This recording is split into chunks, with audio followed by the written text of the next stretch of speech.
आइए सुनते हैं सुभद्रा कुमारी चौहान की लिखी कहानी ग्रामीणा।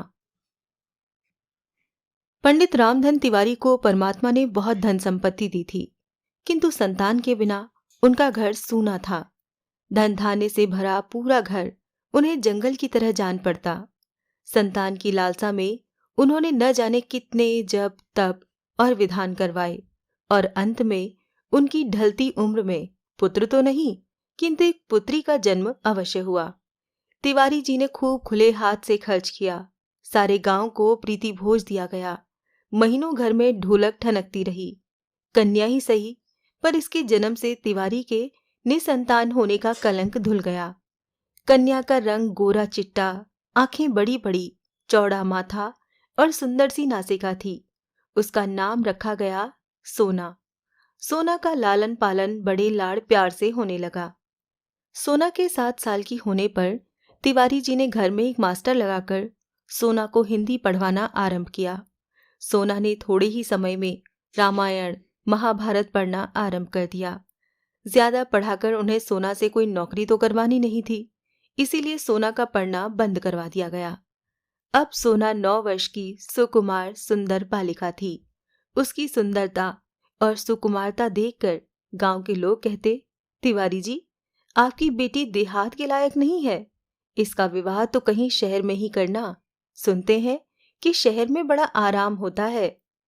तिवारी जी की बहन जानकी का विवाह तो गांव में ही हुआ था, किंतु इधर कुछ समय से वो शहर में जाकर रहने लगी थी।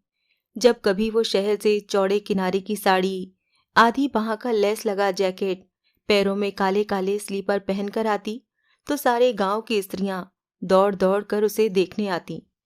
जानकी के पति नारायण ने मिल में नौकरी कर ली थी। उसे 20 रुपए माहवार मिलते थे। अब वो देहाती न था, 16 आने का शहरी बाबू बन गया था। जब कभी गांव में जाता, कान में इत्र का फाहा जरूर रखता। गांव वालों को अपने जीवन से शहर का जीवन ही सुखमय और शांतिदायक मालूम होता। इन सब बातों को देखकर और सोना की सुकुमारता को देखते हुए सोना की मां नंदो ने निश्चय कर लिया था कि मैं अपनी सोना का विवाह शहर में ही करूंगी। किंतु सोना को कुछ ज्ञान नहीं था। वो तो अपने देहाती जीवन में ही मस्त थी। वो दिन भर स्वच्छंद फिरा करती। कभी कभी वो समय पर खाना खाने आ जाती और कभी कभी खेल में खाना भी भूल जाती। सुंदर चीजें इकट्ठी करने और उन्हें देखने का उसे व्यसन सा था।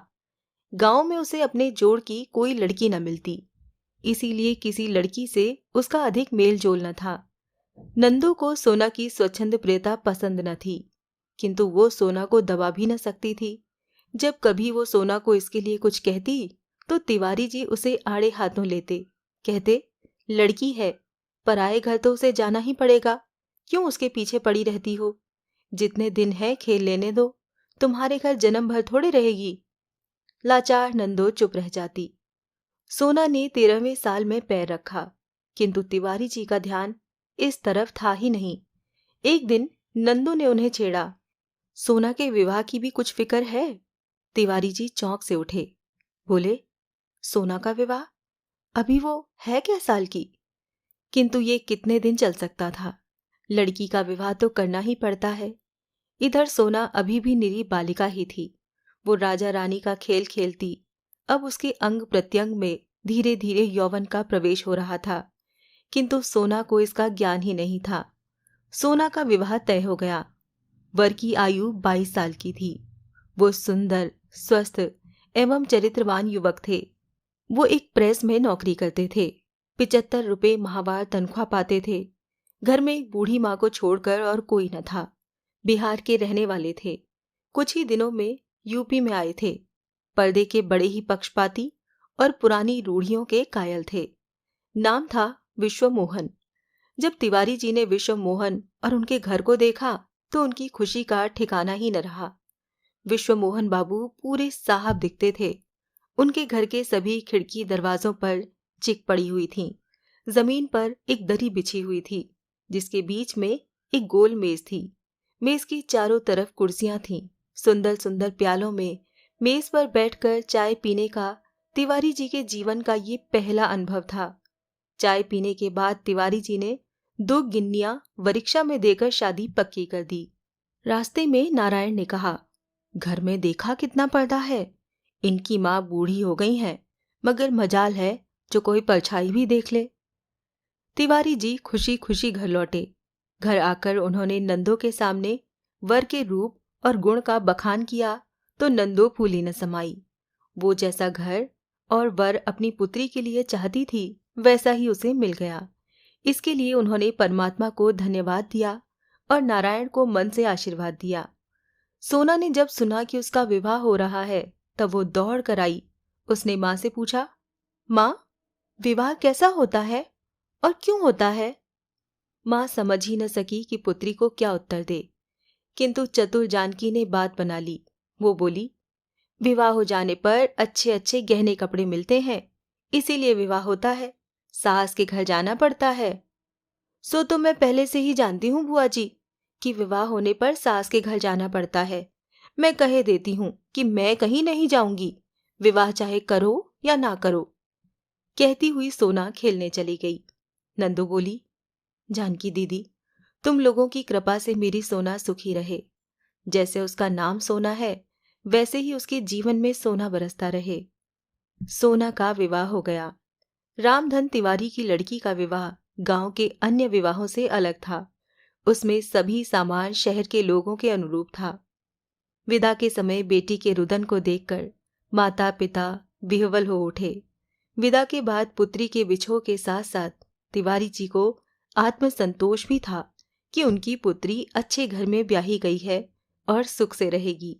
सोना ससुराल पहुंची। रास्ते भर तो जैसे तैसे आई, किंतु यहाँ आकर एक कोठरी में बंद कर दी गई और बाहर की साफ हवा दुर्लभ हो गई, तो उसे ससुराल का जीवन बड़ा ही कष्टकर मालूम हुआ। 4-6 दिन में ही वो मुरझा गई। एक दिन विश्व मोहन ऑफिस चले गए थे। सास सो रही थी। सोना आंगन के दरवाजे तक चली आई। चिक को हटाकर जरा सा बाहर झांका तो यहाँ देहात की सुंदरता तो ना थी, किंतु साफ हवा तो थी ही। उसी समय एक बुढ़िया वहां से निकली। सोना को उसने चिक के पास देख लिया। उसने आकर उसकी सास से शिकायत की, बिस्नू की अम्मा, तुम्हारी बहू के लक्षण अच्छे नहीं हैं। सोना को समझ ही न आया कि उसे किस काम के लिए डांट पड़ रही है। चिक के पास जाकर उसने कौन सा अपराध कर दिया। इसी बीच सोना को लेने तिवारी जी आ गए।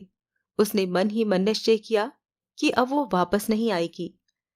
लेकिन शहर वाले बहू को मैके में ज्यादा दिन नहीं रहने देते। विश्व मोहन 15 दिन बाद ही सोना को लेने आ गए। वो जब आ रहे थे तो उन्हें सोना रास्ते में ही पेड़ पर चढ़ी मिली। उसके साथ और भी बहुत से लड़के लड़कियां थे। सोना का सिर खुला था। सोना को विश्व मोहन ने देखा, किंतु वो उन्हें न देख पाई। पत्नी के रंग ढंग उन्हें न सुहाए और उन्होंने निश्चय किया कि अब वो अपनी पत्नी को यहां न भेजेंगे। सोना फिर ससुराल आई। सास ने गृहस्थी का सारा भार सोना पर डालकर गृहस्थी से छुट्टी ले ली।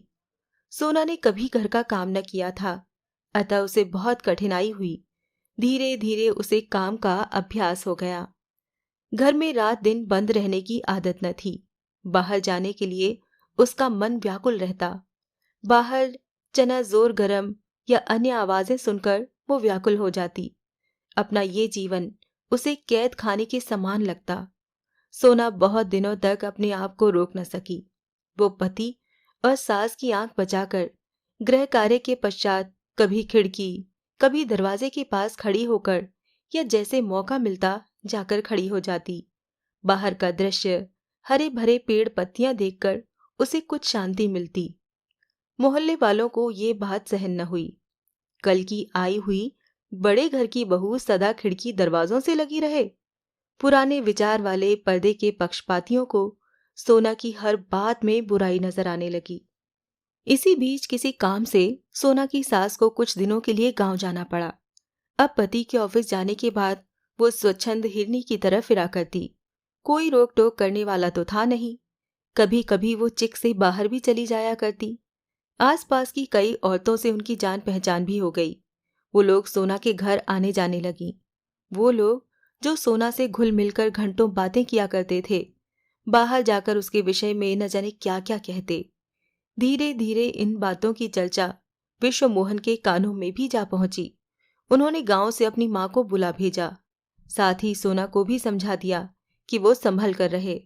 सास के आने पर सोना पर फिर से पहरा बैठ गया। सोना का मन जरा सा मौका पाते ही साफ हवा के लिए मचल उठता और वो अपने को रोक न पाती। सख्त पर्दे में रह पाना उसके लिए कठिन हो गया। एक दिन विश्व मोहन को शहर से बाहर किसी काम से जाना पड़ा। सास खाना खाने के बाद लेट गईं। सोना ने गृहस्थी का काम समाप्त करने के बाद कपड़े बदले और एक पुस्तक पढ़ने बैठ गई। पुस्तक कई बार पढ़ी हुई थी, इसीलिए उसका मन उस पुस्तक में नहीं लग रहा था। उसी समय ठेले वाले ने आवाज दी, हर माल मिलेगा 2 पैसा। किताब फेंककर सोना दरवाजे की तरफ दौड़ी। ठेले वाला दूर निकल गया था। निराश होकर वापस लौटने ही वाली थी कि पड़ोस में रहने वाला बनिए का लड़का फैजू दौड़ता हुआ आया और बोला, भौजी, सुई धागा हो तो जरा मेरे कुर्ते का बटन टांग दो, मैं कुश्ती देखने जाता हूँ। सोना ने पूछा, कुश्ती देखने जाते हो कि लड़ने? फैजू ने मुस्कुराकर कहा, दोनों काम करने भौजी, पहले बटन तो टांग दो, नहीं तो देर हो जाएगी। सोना सुई धागा लाकर बटन टांकने लगी। फैजू वहीं फर्श पर सोना से जरा दूर हटकर बैठ गया। गाड़ी 3 घंटे लेट थी। विश्व मोहन ने सोचा, यहां बैठे बैठे क्या करेंगे, चलें, तब तक घर में बैठकर आराम करेंगे। सामान स्टेशन पर ही छोड़कर स्टेशन मास्टर की साइकिल लेकर विश्व मोहन घर पहुंचे। बैठक में फैजू को बैठा देखकर उनके तन बदन में आग लग गई। अपने गुस्से को पीकर चुपचाप अंदर आए। माता के पास आकर बैठ गए। सोना ज्यों त्यों किसी प्रकार बटन टांग कर कुर्ता फैजू को देकर अंदर आ गई। उसने स्वप्न में भी न सोचा था कि जरा सी बात यहां तक बढ़ जाएगी। पति का चेहरा देखकर वो सहम गई। उसने डरते डरते पति से पूछा, कैसे लौट आए? विश्व मोहन ने रुखाई से उत्तर दिया, गाड़ी लेट है। सोना ने फिर पूछा, अब कब जाओगे? विश्व मोहन ने तीव्र दृष्टि पत्नी पर डाली और कठोर स्वर में बोले, गाड़ी 3 घंटे बाद आएगी, तब चला जाऊंगा। सोना के आग्रह करने पर विश्व मोहन अपने कमरे में गए। कुर्सी पर बैठकर एक पुस्तक के पन्ने पलटने लगे। पढ़ने के नाम पर वो कदाचित एक अक्षर भी न पढ़ पाए। अपनी अंतर्वेदना को चुपचाप लहू के घूंट की तरह वो पी रहे थे। सोना का आचरण उन्हें पीड़ा पहुंचा रहा था। पति की आंतरिक वेदना उससे छिपी नहीं थी। उसने अपना सिर विश्व मोहन के पैरों पर रख दिया। बोली, इस बार मुझे माफ कर दो। अब तुम जो भी कहोगे मैं वही करूंगी। मुझसे नाराज न हो। विश्व मोहन के पैरों पर जैसे किसी ने जलती हुई आग धर दी हो। तिरस्कार के स्वर में वो बोले, ये बात आज क्या तुम पहली बार कह रही हो? ये मौखिक प्रतिज्ञा है, हार्दिक नहीं। अब तुम्हारे इस आचरण के कारण मैं शहर में सिर उठाने के काबिल नहीं रहा। जो जी में आता है करती हो। भला ये सौदा तुम्हारे पास बटन टकवाने क्यों आया? तुम इनकार न कर सकती थी। सोना ने भय कातर दृष्टि से पति की ओर देखते हुए कहा, जरा सा तो काम था, पड़ोसी धर्म के नाते मैंने सोचा कि कर देना चाहिए। इसी प्रकार जरा जरा सी बातों से बड़ी बड़ी बातें हो जाया करती हैं। निभाया करो पड़ोसी धर्म, मगर मेरी इज्जत का ख्याल मत करना। कहते हुए विश्व मोहन बाहर चले गए। आहत अपमान से सोना तड़प उठी। वो कटे वृक्ष की भांति खाट पर गिर पड़ी और खूब रोई। रो लेने के बाद उसका जी हल्का हुआ। उसे अपने गांव का स्वच्छंद जीवन याद आने लगा। नदी पर गांव भर की बहू बेटियां एक साथ स्नान करने जाती थीं और फिर एक साथ गाती हुई लौटती थीं। कितना सुखमय जीवन था वो। चने के खेत में चने की नर्म नर्म पत्तियां खाया करते थे। वहां छीना झपटी भी हो जाया करती थी। अपने पड़ोसी कुंदन के लिए वो माँ से झगड़कर मिठाई भी ले जाती थी। क्रोशिये से एक सुंदर गोल बटुआ बनाकर उसने कुंदन को दिया था। कुंदन की भाभी नई नई ब्याह कर आई थी। वो भी उन लोगों के साथ स्नान करने जाती थीं। साथ बैठकर झूला भी झूलती थीं। फिर मैंने कौन सा ऐसा पाप कर डाला कि इन्हें शहर में सिर उठाने की जगह नहीं रही? यदि किसी का कुछ काम कर देना पाप है, तो शायद ये पाप जाने अनजाने मुझसे होता ही रहेगा। मेरे कारण उन्हें पग पग पर लांछित होना पड़े तो मेरे इस जीवन का मूल्य ही क्या है? ऐसे जीवन से तो मेरा मर जाना ही अच्छा है। मैं घर के अंदर पर्दे में नहीं बैठ सकती। यही मेरा अपराध है ना? इसी के कारण तो लोग मेरे आचरण में धब्बे लगाते हैं। मैं लोगों से अच्छी तरह बोलती हूँ, प्रेम पूर्ण व्यवहार करती हूँ, यही मुझ में बुराई है ना? आज उन्हें मुझ पर क्रोध आया। उन्होंने तिरस्कार के साथ मुझे झिड़क दिया। इसमें उनका कोई कसूर नहीं है। पत्थर के पाट पर भी रस्सी के रोज रोज घिसने से निशान पड़ जाते हैं। फिर वो तो देवतुल्य पुरुष हैं, उनका हृदय तो कोमल है। इन अपवादों का असर कैसे न पड़ता? रामचंद्र जी ने भी तो जरा सी बात पर गर्भवती सीता को वनवास दे दिया था। फिर ये तो साधारण मनुष्य ही हैं। इन्होंने तो जो कुछ कहा है ठीक ही कहा है, पर इसमें मेरा कौन सा दोष है? जब इन्हीं को मेरा आचरण ठीक नहीं लगता तो मैं जीकर क्या करूंगी? इसी प्रकार के अनेक संकल्प विकल्प सोना के मन में आए और चले गए। 3 दिन बाद विश्वमोहन लौटे। जाने से पहले उनमें और सोना में जो कुछ बातचीत हुई थी वो उसे प्राय भूल से गए थे। सोना के लिए एक अच्छी सी साड़ी, स्लीपर और कुछ हेयर क्लिप्स लिए हुए घर आए, किंतु सामने ही चबूतरे पर उन्हें फैजू बैठा मिल गया। विश्वमोहन उसे देखते ही तिलमिला उठे। सारी बातें ज्यों की त्यों ताजा हो गईं। चेहरा फिर गंभीर हो गया। घर आकर वो सोना से एक बात भी न कर पाए। माँ से एक दो बातें कर बिना भोजन किए ही ऑफिस चले गए। सोना से ये उपेक्षा सही न गई। पिछले 3-4 दिनों से वो खिड़की दरवाजे के पास भी न गई थी और उसने ये निश्चय कर लिया था कि अब वो कभी खिड़की दरवाजों के पास नहीं जाएगी। विश्वमोहन के व्यवहार ने उसे अधिक खिन्न कर दिया। अपने जीवन को समाप्त करने का उसे और कोई साधन न मिला। आंगन में लगे धतूरे के पेड़ से उसने 2-3 फल तोड़ लिए और उन्हें पीस कर पी गई। कुछ ही क्षण बाद सोना के हाथ पैर अकड़ने लगे। उसकी जबान ऐंठ गई और चेहरा काला पड़ गया। वो देख रही थी किंतु बोल नहीं सकती थी। इसी समय तिवारी जी सोना को विदा करवाने आ पहुंचे। सोना पिता को देखकर बहुत रोई। देखते ही देखते सोना के प्राण पखेरु उड़ गए। सोना सदा के लिए शांति की नींद सो गई। अपवाद की विषैली वायु उसे छू भी न सकती थी। घर भर में कोहराम मच गया। शाम 6 बजे विश्वमोहन जी ऑफिस से लौटे। घर में रोने की आवाज सुनकर उनका हृदय किसी अज्ञात आशंका से कांप उठा। घर आकर देखा कि तिवारी जी कन्या की लाश को गोद में लेकर दहाड़े मार कर रो रहे थे। इस बीच तिवारी जी कई बार कन्या को लेने आ चुके थे, किंतु विश्वमोहन ने विदा नहीं किया था। विश्वमोहन व तिवारी जी में कोई खास बातचीत न हुई। अंतिम संस्कार के बाद जब विश्वमोहन लौटे तो मेज पर उन्हें सोना का पत्र प्राप्त हुआ। मेरे देवता, मैं मर रही हूं। मरने वाला झूठ नहीं बोला करता। आज तो अंतिम बार विश्वास कर लेना, मैं निर्दोष थी। मुझे लगता है या तो ये दुनिया मेरे लायक नहीं है या मैं इस दुनिया के लायक नहीं।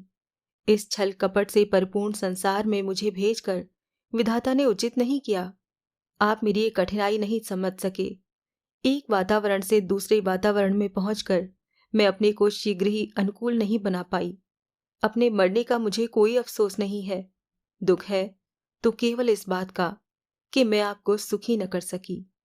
अभागिनी सोना। अभी आपने सुनी सुभद्रा कुमारी चौहान की लिखी कहानी ग्रामीणा।